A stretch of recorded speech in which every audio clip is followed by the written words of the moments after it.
Hi friends, welcome back to Tamil cool tips channel. இன்றைக்கி நம்ம வீடியோவில் என்ன பார்க்க போகிறோம்னா ஒரு இன்ட்ரெஸ்டிங்கான விளாக் தாங்க பார்க்க போகிறோம். ஃபுல்லாக நம்ம குக்கிங் தான் பார்க்க போகிறோம். ஸோ மார்னிங் பிரேக்ஃபாஸ்ட்லேருந்து ஆஃப்டர்நூன் லன்ச் வரைக்கும் பார்க்க போகிறோம். ஸோ வாங்க வீடியோக்குள்ளே போகலாம். ஸோ இப்போ பார்த்தீங்கன்னா எனக்கு த்ரோட் இன்ஃபெக்ஷன் இருக்கிறதுனால நான் சுக்கு காப்பி போட்டு குடிக்க போகிறேன். ஸோ வாங்க நீங்களும் குடிக்கலாம். ஸோ ஃபஸ்ட்டு பார்த்தீங்கன்னா இன்றைக்கி மார்னிங் நான் பிரேக்ஃபாஸ்ட்டுக்கு ராகி சேமியா கேசரி பண்ண போகிறேன். ஸோ அதுக்கு நான் 3 டம்ளர் அளவு நான் தண்ணி ஒரு டவாவில் விடுறேன். ஸோ இது நல்லா கொதிச்சு வரட்டும்.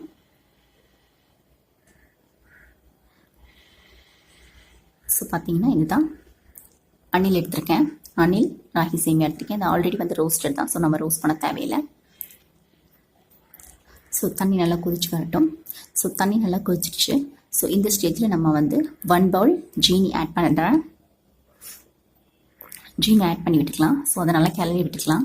ஸோ அதை நல்லா கரையட்டும். ஸோ அதுவும் நல்லா கொதிச்சு வரட்டும்.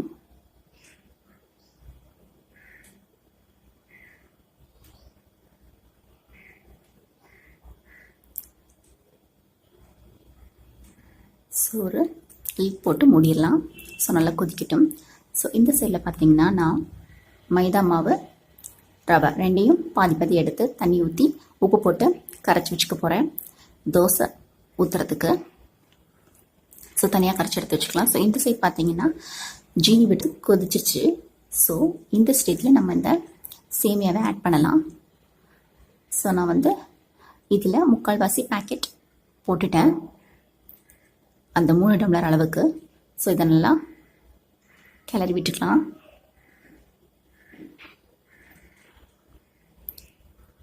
ஸோ போட்டுட்டு நல்லா கிளறி விட்டுட்டு இது நல்லா வேகட்டும்.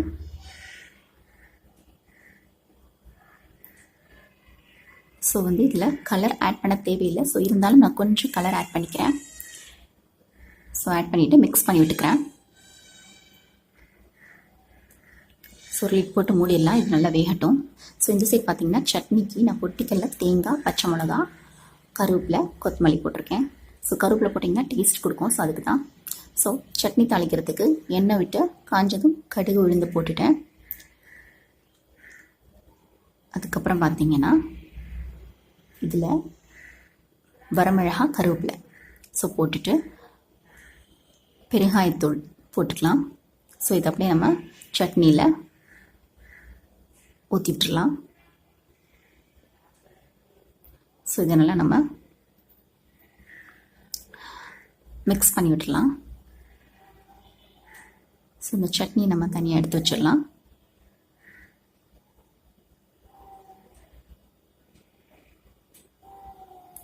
ஸோ இந்த சைட் பார்த்தீங்கன்னா சேமியா கேசரி ரெடி ஆயிடுச்சு. அதுக்கு நம்ம தாளிப்புக்கு நெய் விட்டுருக்கேன். அதில்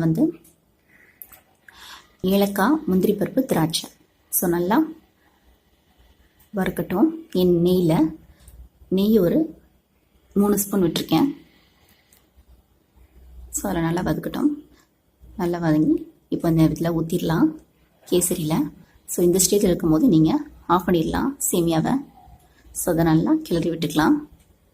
ஸோ இது ரொம்ப நல்லா டேஸ்ட்டாக இருக்கும், ஹெல்த்தியும் கூட. ஸோ அவ்வளோதான், முடிஞ்சது. சேமியா கேசரி, ராகி சேமியா கேசரி ரெடி ஆயிடுச்சு. ஸோ குழந்தைங்களுக்கு நல்லா விரும்பி சாப்பிடுவாங்க. ராகி சேமியா, ராகி ரொம்ப ஹெல்த்தி இல்லையா? ஸோ இந்த மாதிரி நீங்கள் பண்ணி கொடுக்கலாம். நெக்ஸ்ட்டு பார்த்தீங்கன்னா இந்த பக்கம் நான் தோசை ஊற்றிருக்கேன். நம்ம கரைச்சி வச்சுருந்தோம் இல்லையா, மைதா மாவும் ரவையும் மிக்ஸ் பண்ணி. ஸோ அதை எடுத்து வச்சிடலாம். ஸோ பிரேக்ஃபாஸ்ட் ரெடி ஆயிடுச்சு. ஸோ நெக்ஸ்ட்டு பார்த்தீங்கன்னா இன்றைக்கி லஞ்ச் பாக்ஸுக்கு ஜீரா ரைஸும் வித் பொட்டேட்டோ ஃப்ரையும் பண்ணலான்னு இருக்கேன். ஸோ ரொம்ப சிம்பிள் தான். அதுக்காக ஒரு பேனில் ஆயில் விட்டு அதில் சோம்பு 1/2 ஸ்பூன் விட்டு பூண்டு ஒரு 4 தட்டி போட்டிருக்கேன். நெக்ஸ்ட்டு பார்த்தீங்கன்னா கட் பண்ணி வச்சுருக்க பொட்டேட்டோவை அதில் போடலாம். ஸோ பூண்டு நம்ம சீரகம், பெருஞ்சீரகம் எதுக்கு போட்டிருக்கோன்னா டைஜஸ்ட்டுக்காக. ஸோ இது வாய்வு. ஸோ அதுக்காக தான் இது போட்டிருக்கோம் பூண்டுகளை. ஸோ தேவைக்கு ஏற்ற மாதிரி உங்களுக்கு காரத்துக்கு ஏற்ற மாதிரி மிளகாத்தூள் போட்டுக்கோங்க, தேவைக்கு ஏற்ற மாதிரி உப்பு போட்டுக்கோங்க, நல்லா பரட்டி விட்டுக்கோங்க. இது வாட்டர் விட வேணாம், நீங்கள் ஆயிலே நல்லா வதங்கி விட்டுக்கலாம். ஆயிலே நல்லா வதங்கட்டும்.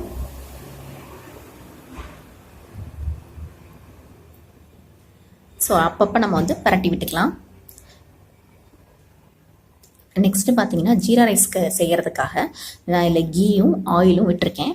ஸோ நல்லா காயட்டும்.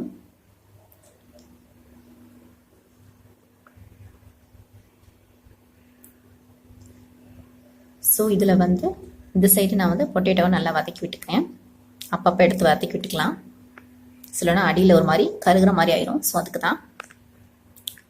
ஸோ இந்த பக்கம் பார்த்தீங்கன்னா ஆயில் நல்லா காயட்டும்.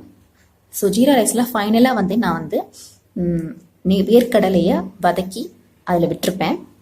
அதை நீங்கள் இந்த மாதிரி வதக்கிற ஸ்டார்டிங்லேயும் போட்டுக்கலாம். நான் வந்து ஃபைனலாக வதக்கி போட்டிருக்கேன்.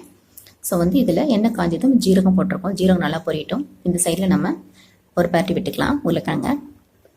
ஸோ அந்த மாதிரி நீங்கள் நடக்கலையே ஃபைனலாகவும் போட்டுக்கலாம். இல்லாட்டி இந்த மாதிரி ஸ்டேஜில் ஜீரகம் போட்டதுக்கப்புறமும் நீங்கள் போட்டுக்கலாம். கொஞ்சம் ஃபைனல் நம்ம பண்ணோம்னா கொஞ்சம் அந்த டேஸ்ட்டு நல்லாயிருக்கும். ஸோ அதுக்காக.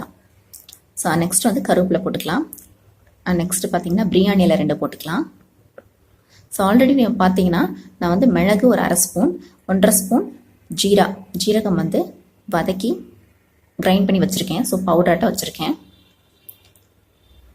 நெக்ஸ்ட்டு பார்த்தீங்கன்னா சின்ன வெங்காயம் ஒரு 7 கட் பண்ணி இதில் போடுறேன். நல்லா வதங்கட்டும்.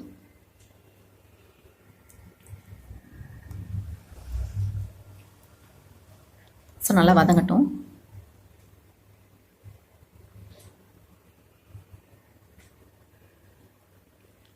நெக்ஸ்ட்டு பார்த்தீங்கன்னா நம்ம வந்து பச்சை மிளகா 2 கீரி போட்டிருக்கேன்.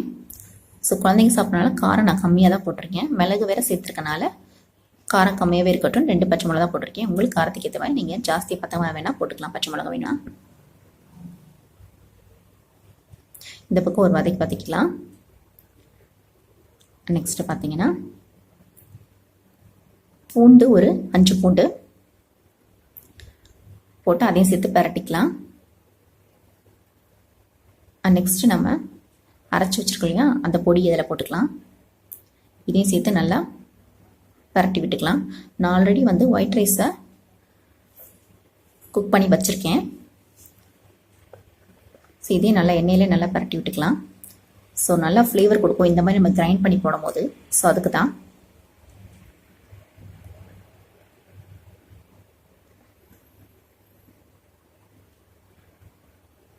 நெக்ஸ்ட்டு பார்த்தீங்கன்னா ஒயிட் ரைஸை போட்டு காட்டுறேன் உங்களுக்கு. ஸோ பொட்டேட்டோ முடிஞ்சிருச்சு. பொட்டேட்டோ ஃப்ரை முடிஞ்சது. ஸோ இது தனியாக நம்ம எடுத்து வச்சிடலாம். ஸோ இது ரொம்ப நல்லா டேஸ்ட்டாக இருக்கும். பண்ணி பாருங்கள். பார்த்தீங்கன்னா ரைஸை நான் போட்டுட்டு தேவைக்கு ஏற்ற மாதிரி உப்பு போட்டிருக்கேன். ஸோ பரட்டி விட்டாச்சு நல்லா. ஸோ ஃபைனலாக நான் வந்து சொன்ன மாதிரி நடக்கலையும் இதில் போட்டிருக்கேன். அவ்வளோதான் முடிஞ்சது. நெக்ஸ்ட்டு பார்த்தீங்கன்னா ஸ்நாக்ஸ் பாக்ஸு லஞ்ச் பாக்ஸ் வச்சாச்சு. ஸ்நாக்ஸ் பாக்ஸுக்கு நான் ஒரு ஃப்ரூட்ஸ் வச்சுருக்கேன். அண்ட் பார்த்தீங்கன்னா ஒரு ட்ரை ஃப்ரூட் வச்சுருக்கேன். ஸோ வந்து நீங்கள் ஒரு ஸ்நாக்ஸ் அவங்களுக்கு இஷ்டப்படுத்து கொடுங்க. இன்னொரு ஸ்நாக்ஸுக்கு நீங்கள் நட்ஸு அந்த மாதிரி டேட்ஸு ஏதாவது கொடுக்கலாம். ஸோ ரொம்ப நல்லது, ஹெல்த்தியும் கூட. அண்ட் நெக்ஸ்ட்டு பார்த்தீங்கன்னா ஒரு 10-11 மாத குழந்தைக்கு நான் ஒரு கடாயில் தண்ணி விட்டு தண்ணி கொதித்ததும் நான் வந்து ரோஸ்டட் ரவை அதில் போட்டிருக்கேன். ஒரு 4 ஸ்பூன் வர மாதிரி போட்டிருக்கேன். இது ஆல்ரெடி ரோஸ்டட் ரவை தான். ஸோ அதுக்காக நான் அப்படியே டைரெக்டாக போட்டேன். நீங்கள் ரோஸ்டட் ரவை இல்லைன்னா ரோஸ்ட் பண்ணி போட்டுக்கோங்க. ஸோ வந்து இது லைட்டாக கொஞ்சம் கேசரி மாதிரி ரொம்ப இனிப்பாகவும் இல்லாமல் லைட்டாக கொஞ்சம் ஸ்வீட்னஸ் கொடுக்கறதுக்காக நான் நாட்டு சர்க்கரையும் சேர்க்க போகிறேன். ஒரு 1/2 ஸ்பூன் நான் வந்து 1/2 டீஸ்பூன் வந்து நான் கீ சேர்த்துருக்கேன். ரொம்ப சேர்க்க வேணாம். அதுக்காக நல்லா இது வேகட்டும். கொஞ்சம் வெந்ததும் இந்த ஸ்டேஜில் நம்ம வந்து நான் நாட்டு சர்க்கரையை கரைச்சி ஃபில்டர் பண்ணி வச்சுருக்கேன். ஸோ அதை இதில் ஊற்றிக்கலாம். ஸோ அப்படியே மிக்ஸ் பண்ணி விட்டுடலாம். ஸோ லைட்டாக அவங்களுக்கு ஸ்வீட்னஸ் இருக்கும். அப்போ தான் அவங்க சாப்பிடுவாங்க. ஸோ அதுக்காக தான்.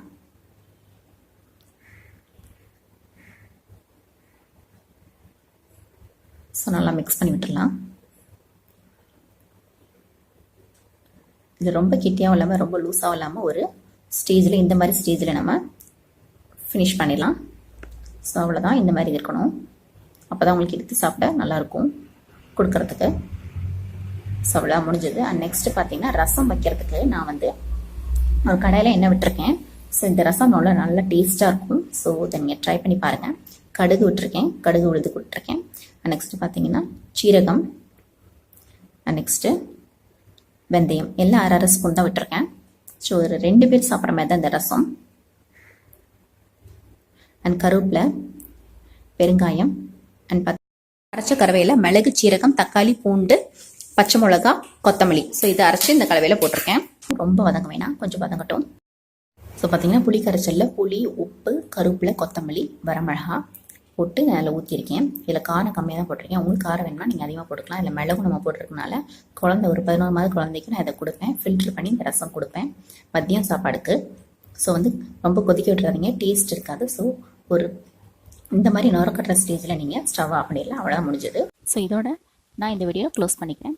ஸோ இந்த வீடியோ உங்களுக்கு பிடிச்சிருந்துச்சுன்னா லைக் பண்ணுங்கள், ஷேர் பண்ணுங்கள், கமெண்ட் பண்ணுங்கள், சப்ஸ்கிரைப் பண்ணுங்கள். ப்ளீஸ் பக்கத்தில் இருக்க பெல் பட்டன் கிளிக் பண்ணுங்கள். அப்போ நான் போகிற வீடியோ நோட்டிஃபிகேஷன் வரும்.